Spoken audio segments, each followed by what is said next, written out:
Hi మాస్టారు.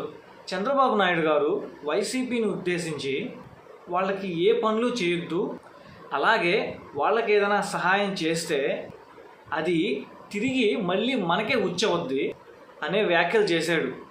దీన్ని చంద్రబాబు నాయుడు గారు ఎలా కంపేర్ చేశాడంటే పాము కక్కే విషంతో పోల్చాడు.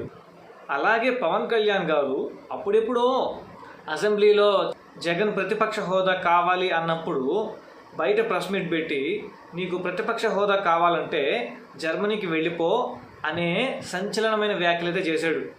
ఇప్పుడు చంద్రబాబు నాయుడు చేసిన ఆ వ్యాఖ్యలకు అలాగే పవన్ కళ్యాణ్ చేసిన ఆ వ్యాఖ్యలకు ఒకేసారి స్పందిస్తూ ఇప్పుడు జగన్ ముందుగా చంద్రబాబు నాయుడు గారి గురించి పథకాలు ఇవ్వడానికి ఇవ్వకపోవడానికి ఇదేమైనా బాబుగారి సొమ్మ, ప్రజల డబ్బుతో ప్రభుత్వం నడుస్తుంది, పక్షపాతాలకు రాగద్వేషాలకు అతీతంగా పాలన చేస్తానని సిబిఎన్ గారు ప్రమాణం చేశారు. ఇప్పుడేమో బహిరంగంగా పథకాలు ఇవ్వద్దు అని చెప్తున్నారు.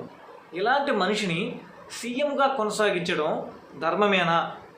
గవర్నర్ గారు, జడ్జి గారు వీటి గురించి ఆలోచించాలి అని చెప్పి చంద్రబాబు మీద ఫైర్ అయ్యాడు.